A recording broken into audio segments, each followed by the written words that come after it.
Merci de nous choisir pour vous informer, mesdames, messieurs, bienvenue à ce journal. C'est ce mardi 5 février que le président Félix-Antoine Tshisekedi va débuter sa tournée sous-régionale. Il débutera en Angola, puis au Kenya, pour enfin terminer au Congo-Brazzaville. Cette tournée est une première pour le chef de l'État congolais, Félix-Antoine Tshisekedi Tshilombo, investi le 24 janvier dernier. Et puis, le chef de l'État, commandant suprême des forces armées de la République démocratique du Congo, a échangé avec les militaires du camp Tchatchi. Félix-Antoine Tshisekedi a voulu palper du doigt ce lundi 4 février les conditions professionnelles et sociales des militaires et leurs familles. Il a visité tour à tour différents régiments, mais aussi l'hôpital et les écoles dans l'enceinte de ce camp militaire. Enfin, Marie-Olive Lembe-Kabila a réuni les journalistes nationaux et internationaux, mais aussi des comédiens au parc animalier de l'Ansele. L'ex-première dame a, au travers d'eux, exhorté tous les Congolais à s'adapter au changement politique du pays, à continuer à aimer la République démocratique du Congo, mais aussi à accompagner le nouveau couple présidentiel. Entré en fonction le 24 janvier 2019, le nouveau président de la RDC, Félix-Antoine Tshisekedi Tshilombo, va rencontrer ses homologues de l'Angola, du Kenya et du Congo-Brazzaville pour des échanges. Cette mini-tournée sous-régionale, qui est programmée en 3 jours, à dater de ce mardi 5 février, débutera par Luanda en Angola, où Félix Tshisekedi sera face à Joao Lourenço. Le jour suivant, Fachi se rendra à Nairobi pour conférer avec son homologue Uhuru Kenyatta. La dernière étape de son périple sous-régional est le Congo-Brazzaville, où il est attendu par Denis Sassou Nguesso. Cette série de visites est programmée après une longue semaine de réunions et concertations tenues par Félix Tshisekedi Tshilombo. Le chef de l'État, commandant suprême des forces armées de la RDC, a échangé ce lundi 4 février avec les militaires du camp Tchatchi. Félix-Antoine Tshisekedi Tshilombo a dit vouloir connaître les conditions de travail et sociales de ceux qui luttent pour la stabilité sécuritaire du pays. Mbote na bino bana mboka.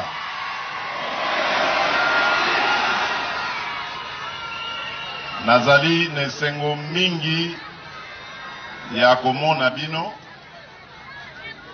Nalobaki lelo na kotala baoyo babundelaka ekolo na bafamille na bango po boyebi uta maponomi elekanaki tolakaki na campagne na biso tokotala likambo oyo etali social ya ba soda na ya ba policier.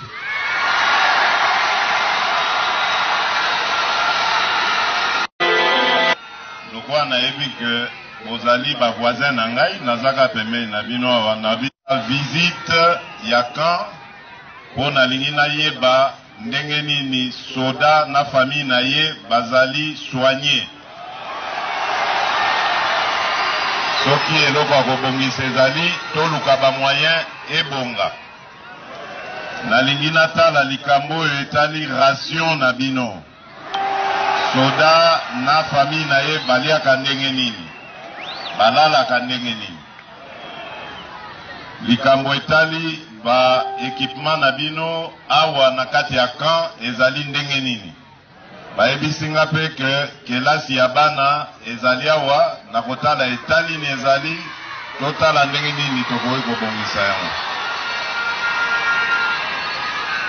Voilà likambo na yeli lelo namona bino pe bomona ngai toyebana ezali malamu to mabe. Voilà bana mboka nalingi napesa bino kaka nde moral. Boyeba que commandant suprême Nabino akozala be na souci Nabino ndenge oyo ayaki liboso na ngai azalaki na yango.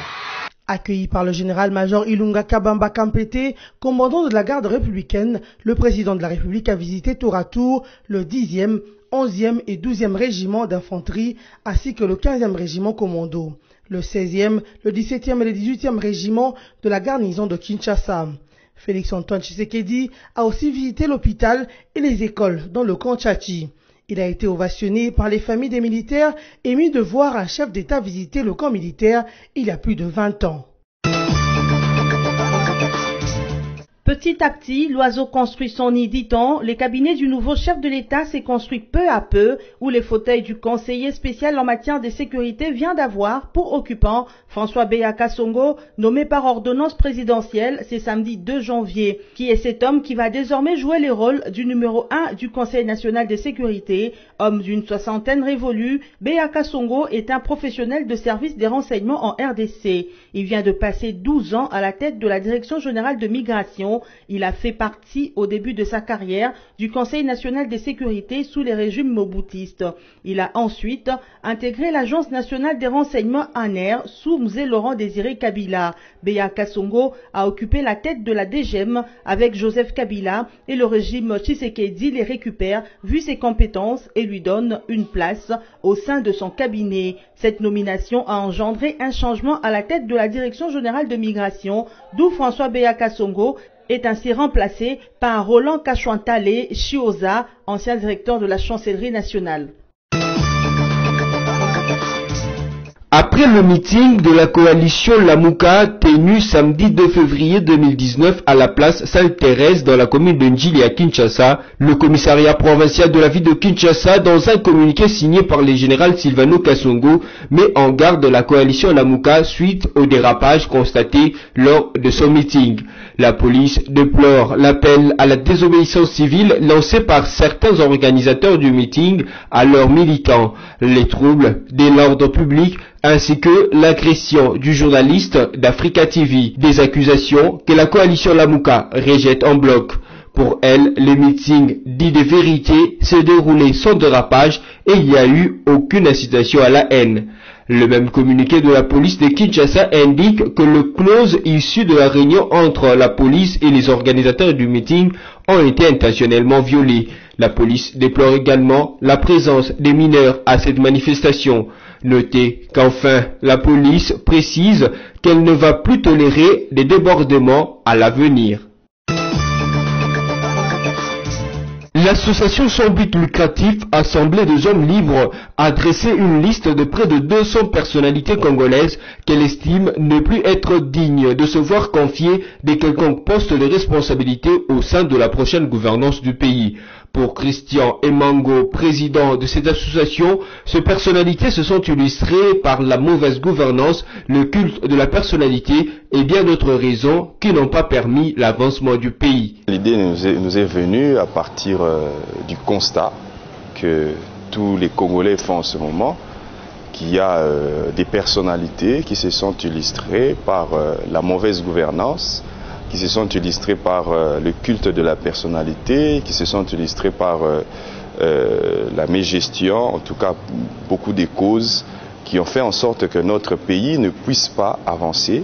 Et c'est comme ça que nous avons voulu déjà mettre à la disposition de la population que des personnes qui se sont distinguées par l'immoralité ne puissent plus revenir dans la gestion de la chose publique.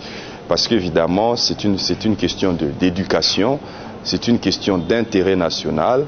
Vous remarquez aujourd'hui qu'il y a des poubelles partout, vous remarquez aujourd'hui qu'il n'y a pas de santé, il n'y a pas d'école.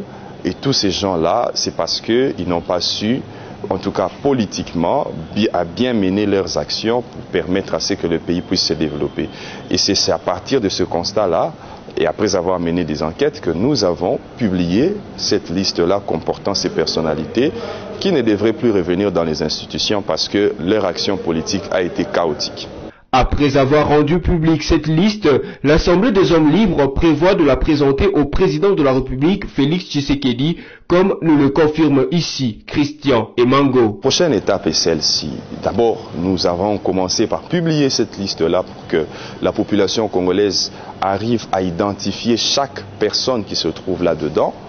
Ensuite, nous allons aller auprès du président de la République puisque nous pensons que c'est sa personnalité qui compte en ce moment. C'est le peuple congolais qui l'a élu, attend beaucoup de lui. Alors, la prochaine étape, c'est de déposer un mémorandum qui n'aura pas que des personnalités, parce que nous n'avons pas tout notre temps à perdre à chercher si tel ou tel ne doit pas revenir, mais c'est juste pour qu'on puisse les identifier. La prochaine étape, c'est de déposer un mémorandum sur la table du président de la République avec les propositions de l'Assemblée des hommes libres, des propositions qui sont concrètes et claires.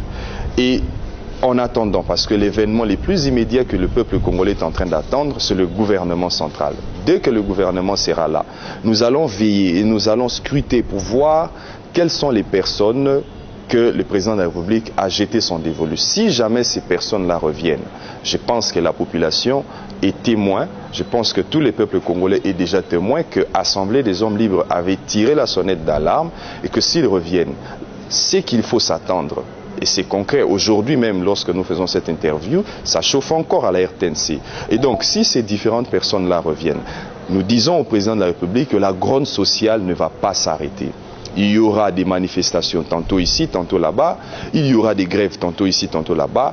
Et ici, le problème, c'est que nous risquons de perdre 5 ans parce qu'un programme qu'on nous avait présenté pendant la campagne électorale ne sera pas appliqué. Alors, pour que son programme soit appliqué, il faut juste ne plus revenir avec des personnes en qui la population ou le peuple congolais n'a plus de bons souvenirs. À la question de savoir les réelles motivations de cet ASBEL, Benoît Kamanda, vice-président de l'Assemblée des hommes libres, explique. J'estime que nous sommes bien dignes de pouvoir dire que ces personnes ne peuvent plus revenir au pouvoir. Et nous sommes aussi basés sur l'article 28 de la Constitution qui nous donne mandat de pouvoir mener une pétition auprès du public congolais. C'est sur base de ça que nous sommes attelés. Notez que l'Assemblée des hommes libres est une ASBEL qui a comme mission principale l'effectivité de la liberté publique et économique. L'ancienne première dame de la RDC a réuni dimanche 3 février au parc animalier de l'Incélé les journalistes nationaux et internationaux ainsi que le comédien congolais en vue de faire ses au revoir. Olive Lembe Kabila, qui a servi le peuple congolais sous la casquette de la première dame, a profité de cette rencontre pour promettre de voler toujours à son secours en cas de besoin et à la limite de ses moyens. C'est vrai que les titres peuvent partir, les titres ont changé. Les statuts ont changé, mais de par l'expérience de la vie, j'ai appris que les gens ne changent pas, ils restent ce qu'ils sont. Ceci dit, je voudrais vous rassurer que Maman Olive reste celle qu'elle est. Bien sûr, toujours à la limite de ses moyens. Toute autorité vient des dieux, s'est exprimée l'ancienne première dame de la RDC avant de demander à ses invités et à l'ensemble des Congolais de s'adapter à la réalité des leurs, celle d'admettre qu'elle n'est plus première dame. À la population qu'elle remercie pour le soutien à son couple, Olive Lembe Kabila demande de donner la chance à sa remplaçante et de lui accorder le temps de se préparer à répondre de ses fonctions de mère de la nation. Toute autorité vient des dieux. Nous avons notre nouvelle première dame, à qui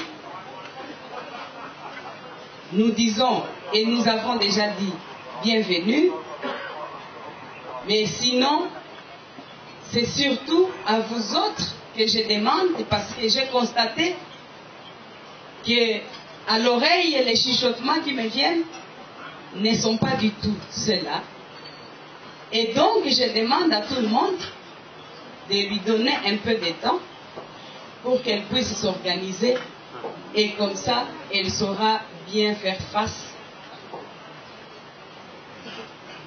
aux responsabilités qui sont siennes pour le moment. Olive Lembe a conscientisé les Congolais sur le devoir d'un citoyen envers sa patrie, qui est de l'aimer et de la protéger. À tout celui qui l'a accompagné, Olive Kabila a dit merci en souhaitant la bienvenue à la nouvelle première dame de la RDC, Denise Nyakeru Tshisekedi.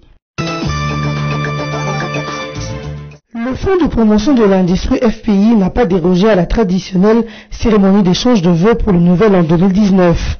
Cadres, agents et autres invités se sont réunis pour la circonstance vendredi 1er février au site Bangala qui abrite le nouveau siège du FPI à côté de la gare centrale dans la commune de la Gombe. Une cérémonie riche en couleurs marquée également par la présence du ministre de l'Industrie Marcel Ilunga. Dans son discours, le directeur général du FPI, Patrice Kitebi, a fait le point sur la marche de l'entreprise depuis le début de l'année écoulée. Il a aussi tracé les perspectives d'avenir du FPI avant de répondre aux attentes du personnel. Pour le directeur général Kitebi, le bilan de son comité est indéniablement positif pour l'année 2018 dans la mesure où plusieurs objectifs assignés ont été atteints. En quoi le numéro 1 du FPI, partant de la mobilisation de la taxe de promotion de l'industrie TPI, du recouvrement des créances et financement des projets sur le territoire national en passant par le social du personnel, le FPI a réalisé des avancées significatives durant l'année passée. Clair et précis, il a relevé quelques réalisations enregistrées l'an passé. En rapport avec la mobilisation de la TPI et du recouvrement des créances, qui était bien évoqué entre autres l'obtention du réversement de la taxe locale à 2%, conformément aux textes légaux, l'aboutissement des discussions entre la DGDA et ont conduit à la signature de nouvelles instructions administratives et un nouveau paramétrage de recettes de la TPI issues des importations des miniers, l'intensification du recouvrement des créances sur les prêts par la voie en paiement avec l'appui des services de l'État. Par ailleurs, dans la même logique du perfectionnement des conditions de vie de la population, le Fonds de promotion de l'industrie a financé 4 grands projets d'amélioration de la desserte en eau potable, dont 2 à Kinshasa, à l'université de Kinshasa, et 2 autres projets de forage de puits au Congo central et au Kasaï. Des efforts sont aussi signalés au plan de la gouvernance. Pour le directeur général Kitebi, l'exercice 2018 a été marqué par le commencement de la révision de manuels de procédure, la création de la fonction des adjoints aux responsables des directions provinciales, les dépôts de rapports de cabinet d'audit ainsi que le début de la mise en œuvre de leurs recommandations. Aussi, le FPI a débuté une politique d'octroi de crédit véhicule au cadre des directions, une politique que le directeur général a promise d'étendre à l'ensemble d'agents. Dans le même registre, le DG a indiqué que les soins de santé ont continué à être pris en charge, les droits à la retraite ont aussi été accordés et des comptes finaux ont été payés sans que l'entreprise n'enregistre d'arriérés. Cependant, tout en félicitant tout le personnel du FPI, aussi bien à Kinshasa qu'en province, pour les performances réalisées, Patrice Kitebi a reconnu que beaucoup reste à faire pour réussir à atteindre les objectifs assignés. Pour les projets non encore aboutis, il a promis qu'ils devront être concrétisés en 2019. Il a cité entre autres la création des incubateurs de start-up à Kinshasa et à Goma. En outre, Patrice Kitebi a sollicité une fois de plus le sens de responsabilité de tous les agents pour parachever ensemble et en partenaire la redynamisation de l'entreprise. Dans son mot des circonstances, le président de la délégation syndicale du FPI, Thierry Tamboué, a reconnu la bonne marche de l'entreprise durant l'année passée, tout en promettant le soutien de la masse travailleuse à la direction générale. Pour sa part, le ministre de l'Industrie, Marcel Ilunga s'est réjoui de constater que le FPI a mis l'accent dans sa nouvelle vision de la politique de financement sur la viabilisation des sites et espaces économiques, l'identification des opportunités d'investissement dans les 26 provinces et le développement de l'agro-industrie en se basant sur l'approche des chaînes de valeur. C'est depuis le vendredi 1er février 2019 que la compagnie aérienne low cost Fly Dubai ne propose plus ses vols vers la capitale de la République démocratique du Congo. Ce, suite à la concurrence terrible de prix et services créés par les adversaires et les compagnies qui emportent de bagages. Cette société aurait déjà entamé le processus de séparation à l'amiable avec son personnel local et signale en même temps que le passager sollicitant l'achat de billets d'avion au-delà du 1er février que tous les vols sont déclarés non disponibles. Fly Dubai offrait 4 vols à ses clients par semaine entre Dubaï et Kinshasa. La compagnie a cessé ses activités sans avoir totalisé une année de fonctionnement. Cette compagnie aérienne a été implantée à Kinshasa le 15 avril 2018 en provenance de Dubaï via Ouganda pour la RDC. Fly Dubai signale l'arrêt de ses activités à Kinshasa et ramène à 12 destinations ses vols sur son réseau africain. Elle connecte le ville d'Addis Abeba, Alexandrie, Asmara, Djibouti, Entebbe, Hargeisa, Juba, Khartoum et Port-Soudan ainsi que Dar es Salaam et Zanzibar. On vue d'écrire une nouvelle page dans l'histoire des relations entre religions, le pape François a entamé depuis le dimanche 3 février 2019 son 27e voyage apostolique historique dans la péninsule arabique. Arrivé à Abu Dhabi, aux Émirats arabes unis, le pape François est devenu le premier souverain pontife à s'y rendre au berceau de l'islam, un déplacement placé sous le signe du dialogue interreligion. Il a participé ce lundi 4 février à une rencontre internationale sur la fraternité humaine aux côtés du grand imam de l'université Al-Azhar du Caire avec qui il a déjà noué des relations étroites. La journée du mardi sera plutôt marquée par une messe à la cathédrale d'Abu Dhabi. Près d'1 million de chrétiens sur place aux Émirats arabes unis, principalement des travailleurs étrangers, s'y sont mobilisés pour réserver des places pour la messe. Avant son départ pour les Émirats arabes, le souverain pontife avait dressé un message vidéo disant avoir saisi l'occasion que Dieu lui a offerte pour écrire une nouvelle page d'histoire des relations entre les deux grandes religions monothéistes. Par ailleurs, le pape s'est dit très préoccupé par la crise humanitaire au Yémen. Entre-temps, il poursuit sa politique de main tendue à l'islam. Après s'être rendu en Égypte il y a 2 ans, le prélat catholique a d'ores et déjà prévu d'aller dans un autre pays arabe et ce sera au Maroc vers fin mars. Place à présent au rappel de principaux titres. C'est ce mardi 5 février que le président Félix Antoine Tshisekedi va débuter sa tournée sous-régionale.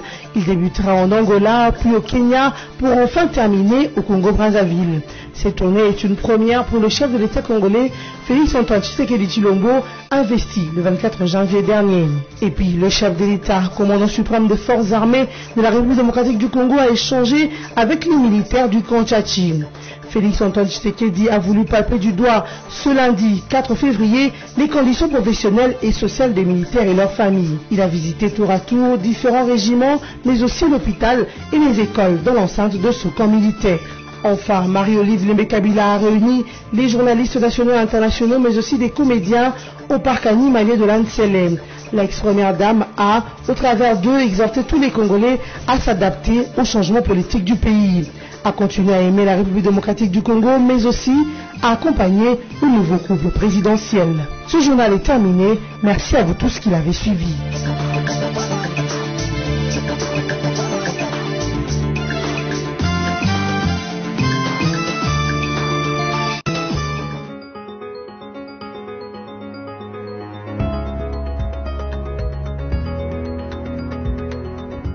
Bienvenue à tous à la revue de presse de ce lundi 4 février 2019 sur BSC TV. Commençons avec l'agence congolaise de presse qui note en grand titre « Le président de la République a prié avec les fidèles de Philadelphie ». Le président de la République, Félix Antoine Tshisekedi Tshilombo, a prié le dimanche 3 février avec les fidèles de la communauté chrétienne de Philadelphie dans la commune de la Gombe. Dans sa prédication, l'officiant du jour qui a prêché sur la gestion de relations a exhorté tout un chacun à savoir se fier aux personnes qui peuvent vous aider à avancer et à éviter celles qui peuvent vous bloquer ou vous faire reculer. Au cours de ce culte auquel a pris part Martin Fayoulou, l'un des candidats malheureux à la présidentielle du 30 décembre 2018, l'équipe pastorale de la communauté chrétienne de Philadelphie a prié pour le chef de l'État. Par ailleurs, attentif à la détresse de certains de ses compatriotes, le président de la République a été interpellé par le pleur d'une famille sans défense jetée dans la rue après expropriation de la parcelle familiale.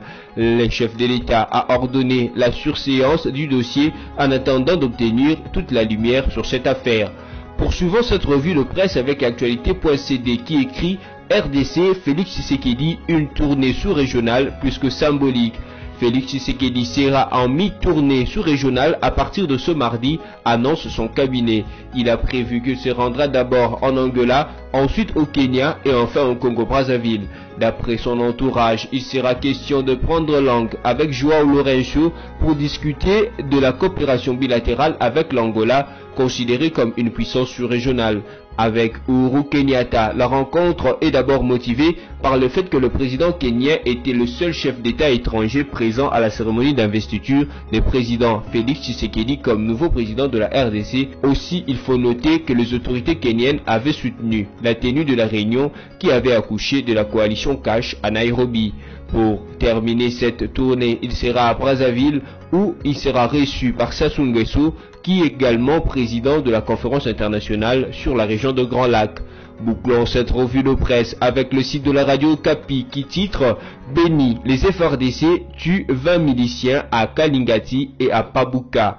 Les FARDC ont tué une vingtaine de miliciens lors des opérations lancées le 31 janvier contre tous les groupes Mai Mai, auteurs de la sécurité sur l'axe routier Béni-Boutembo et les localités environnantes de la ville de Béni. Selon le porte-parole des opérations Sokola 1 Grand Nord, Marco Azukai, au cours de la destruction de 2 campements de ce milicien à Kalingati et Pabuka, 2 militaires loyalistes dont un officier ont été tués. Le major Marc Azukai appelle la population à dénoncer les miliciens enfouis et ceux qui ont été blessés au cours de ces opérations. Les FARDC ont aussi récupéré au cours de ces opérations des armes et autres équipements militaires. Cette revue de presse est terminée. Merci à vous de l'avoir suivi et à la prochaine.